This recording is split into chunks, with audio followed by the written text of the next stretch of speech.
ഇപ്പോൾ സീതാപ്പഴത്തിൻ്റെ സീസണാണ് കേട്ടോ. സീതാപ്പഴം വളരെ നല്ലതാണ് ശരീരത്തിന്. പൊട്ടാസ്യം ഉണ്ട്, അയൺ ഉണ്ട്, കൊളസ്ട്രോൾ കുറയ്ക്കാൻ, നമ്മൾ ഹാർട്ടിനൊക്കെ പ്രോബ്ലം വരുമ്പോൾ അതിനുള്ളത്. കുട്ടികൾക്കും മുതിർന്നവർക്കും കഴിക്കാം. പിന്നെ എല്ലുകളിലൊക്കെ ബലം വർദ്ധിക്കാൻ അതിനൊക്കെ നല്ല സാധനമാണ് സീതാപ്പഴം. സീതാപ്പഴം ഇപ്പോൾ സീസണാണ്. എല്ലാവരും സീതാപ്പഴം മേടിച്ച് കിട്ടുമ്പോൾ എല്ലാം മേടിച്ച് കഴിക്കാൻ നോക്കുക. മക്കൾക്കും അമ്മയ്ക്കും എല്ലാവർക്കും മേടിച്ച് കൊടുക്കുക. അത്ര നല്ലതാണ് സീതാപ്പഴം. പൊട്ടാസ്യം ഒത്തിരി അടങ്ങിയിട്ടുള്ളതാണ്. കാൽഷ്യം ഉണ്ട്. എല്ലാം ഉള്ള ഒരു നല്ല പഴമാണ് സീതാപ്പഴം. എല്ലാവരും സീതാപ്പഴം കിട്ടുമ്പോൾ മേടിച്ച് കഴിക്കുക. ഇതിപ്പോൾ നല്ല സീസണുണ്ട് സീതാപ്പഴത്തിൻ്റെ. ഇതിന് സീതാപ്പഴം എന്നും പറയുന്നുണ്ട്, കസ്റ്റഡ് ആപ്പിൾ എന്നും പറയുന്നുണ്ട്, വേറെ എന്തോ ഒരു പേരും കൂടി പറയും. അത് നമ്മൾ കിട്ടുമ്പോൾ ഒക്കെ മേടിച്ച് കഴിക്കാൻ നോക്കുക. കുട്ടികൾക്കായാലും അമ്മമാർക്കായാലും ആർക്കാണെങ്കിലും ഇത് മേടിച്ച് കഴിക്കാവുന്നതാണ്. നമ്മുടെ ശരീരത്തിന് ഒത്തിരി നല്ല അടങ്ങിയിട്ടുള്ളതാണ് ഇതിൽ.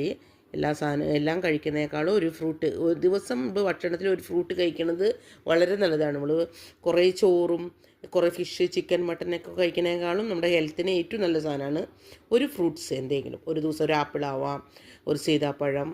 എന്നും നമുക്ക് കഴിക്കാൻ പറ്റില്ല, ഓരോരുത്തരുടെ സാഹചര്യം അനുസരിച്ചാണല്ലോ കഴിക്കാൻ പറ്റുന്നത്. പപ്പായ വളരെ നല്ല സാധനമാണ്. അപ്പോൾ പപ്പായ കഴിക്കാം. ഇല്ലെങ്കിൽ നെല്ലിക്ക. ഒന്നും കഴിക്കാൻ പറ്റില്ലെങ്കിൽ ദിവസം ഒരു നെല്ലിക്ക കഴിച്ചാലും നമുക്ക് ഹെൽത്തിയാണ്. അതുകൂടെ ശംഖുപുഷ്പം വളരെ നല്ലതാണ്. ശംഖുപുഷ്പം കഴിച്ചാൽ എനിക്ക് എൻ്റെ അനുഭവത്തിൽ നിന്ന് പറയുന്നത്, ശംഖുപുഷ്പം എനിക്ക് വളരെ ഉറക്കം കുറവാണ്. അപ്പോൾ ദിവസം ഞാൻ ശംഖുപുഷ്പം ചൂടുള്ള വെള്ളത്തിൽ തിളപ്പിച്ചിട്ട് വെള്ളത്തിൽ ശംഖുപുഷ്പം ഇട്ടിട്ട് കുടിക്കും. അത് കുടിച്ചു കഴിഞ്ഞ് നല്ല ഉറക്കം വരുന്നുണ്ട്. അതുകൂടാതെ നമുക്ക് എന്തെന്നല്ലാത്തൊരു എനർജി നമ്മുടെ ശരീരത്തിൽ കിട്ടുന്നതാണ്. അതുമാതിരി നമ്മൾ ആഴ്ചയിൽ ഒരു ദിവസമെങ്കിലും എന്തെങ്കിലും നല്ലൊരു ഫ്രൂട്ട് നമ്മുടെ ശരീരത്തിന് പറ്റുന്നത് നമുക്ക് കഴിക്കാൻ പറ്റുന്നതും. ഒത്തിരി പൈസ കൊടുത്ത് മേടിച്ചില്ലെങ്കിൽ നമുക്ക് വീട്ടിലുണ്ടാവുന്ന പപ്പായ ആയാലും മതി. വീട്ടിലൊരു ചെടിച്ചട്ടിയിൽ വെച്ചാലും പപ്പായ ഉണ്ടാവാം. അതായാലും മതി. നമുക്ക് പറ്റുന്ന ഒരു ഫ്രൂട്ട്സ് മേടിച്ച് കഴിക്കണം. എല്ലാവരും ശ്രമിക്കണം. Okay, bye. ഇത് സീതാപ്പഴം പഴുത്തിട്ടില്ല കേട്ടോ, അതാണ് ഓപ്പൺ ചെയ്ത് കാണിക്കാൻ. നല്ല വലിയ സീതാപ്പഴമാണ് കേട്ടോ ഇത്. ഞങ്ങൾ ബാംഗ്ലൂരുള്ളപ്പോൾ സീതാപ്പഴം ഇഷ്ടം പോലെ കിട്ടുന്ന സ്ഥലമാണ് ബാംഗ്ലൂർ.